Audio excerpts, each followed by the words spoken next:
internal energy here. Internal energy. All right, or energy here. E over there. Look at the subscripts. That's T and V. Look at the subscripts. S and V. So if you hold volume constant and entropy constant, entropy is a measure of total number of states, and then chemical potential can be defined to be delta U over delta Ni. And actually, I like this better. I like this equation better because what's the internal energy? That's more apparent to us. It's the internal energy is just the sum of potential energy and kinetic energy. And the potential energy is just, you sum up the attraction and repulsion. And then next quarter, you'll take this quantum chemistry. You'll see that, the attraction or repulsion between molecules are nothing but the attraction between opposite charges, repulsion between like charges. That's it. So actually, I like this better, but unfortunately, you still see the total number state here.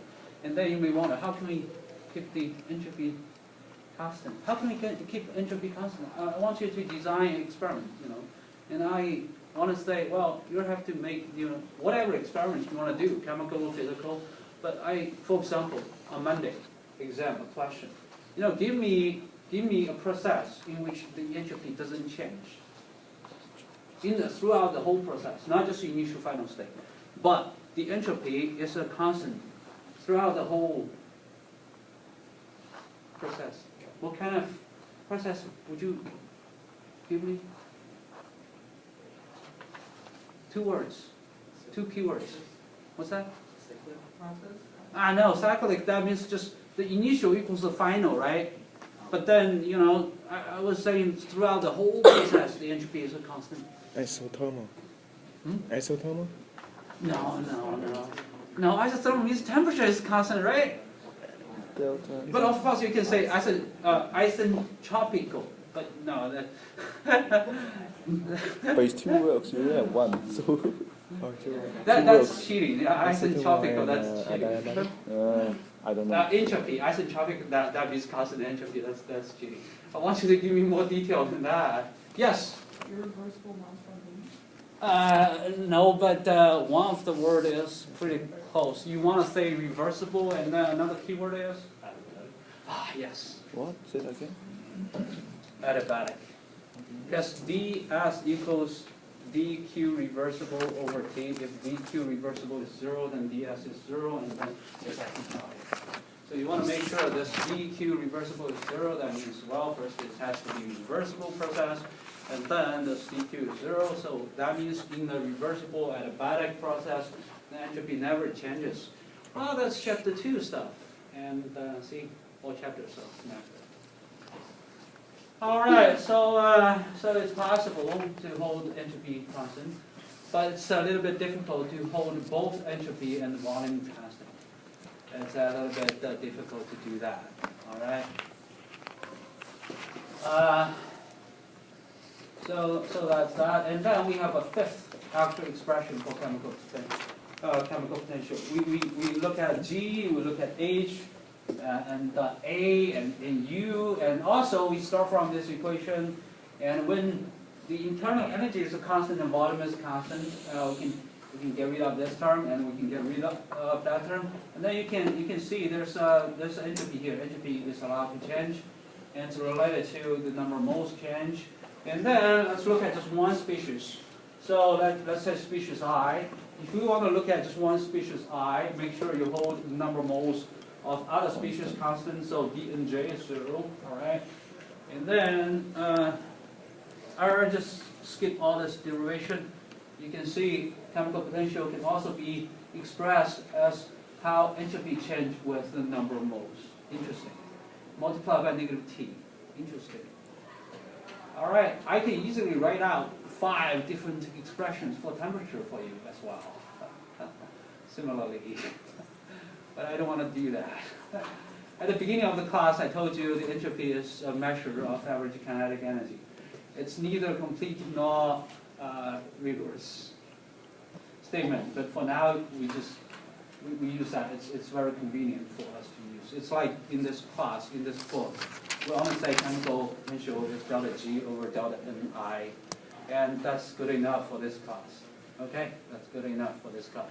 But if you want to become a university professor teaching this PChem, you probably want to know more about this. All right, so for that. So look, chemical potential can be also expressed as this, and remember this entropy is related to the total number state. It's Boltzmann constant in case of B times L, natural logarithm of the total number of states. You plug it in, and you can derive this, and you can see how this chemical potential is actually related to the total number of states the system can access to. It's kind of weird. If you hold the internal energy constant and volume constant, it's kind of weird. It's fairly easy to hold this U and V constant.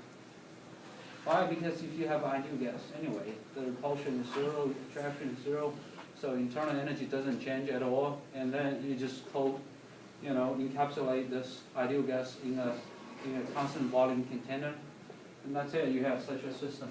And then the chemical potential of each species in a mixture depend on the total number of states. Let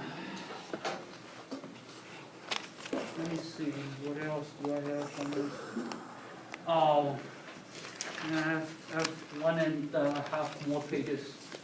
And I go through, again, it's up to you if you want to read it or not.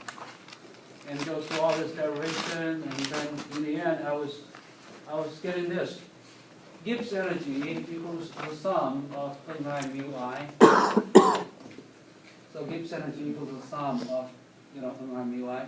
So this is the number of moles of species I. This is the chemical potential of species I. This is the product, and if you have 4 such chemicals, it's going to be the sum of these 4 chemicals. All right, don't worry too much about it. Like you already see this equation in the textbook. But then, to use this equation, we have to assume that temperature and total pressure are constant. And then look at this, and then look at this. H equals the sum of n mu I. How is that possible? So G equals n mu I, the sum of n mu. Now I tell you H equals the sum of n mu. Then U is the sum of n mu I. How is that possible?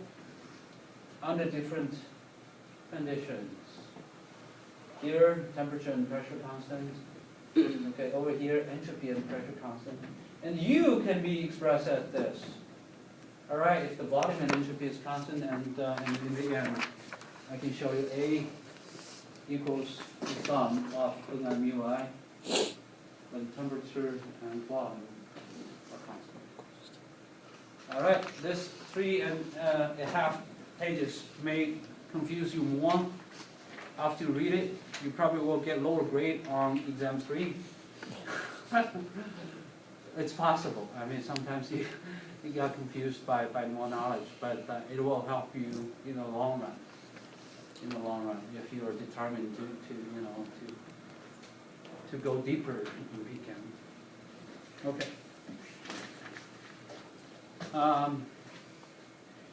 When I became a teacher, I learned that to be a good teacher, you have to be able to explain a difficult or complicated concept in a simple way, simple enough that all students can understand it.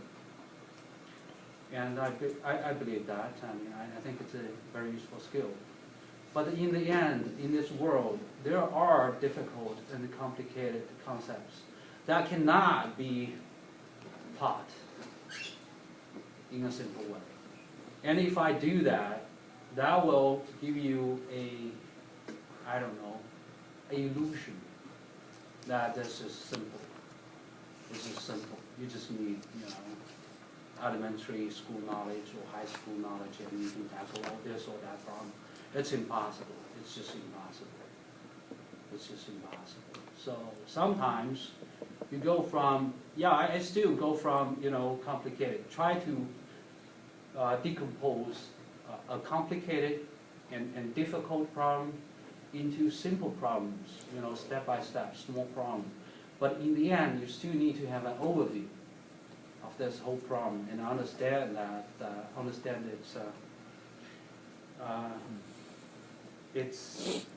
essence. It's essence. It's actually complicated. All right. So now let's let's get back to the lecture. Oh, if you let me know if you don't want to, hear all those stuff. It's not in the book. I spent 20 minutes on stuff not in the book. Here's stuff in the book.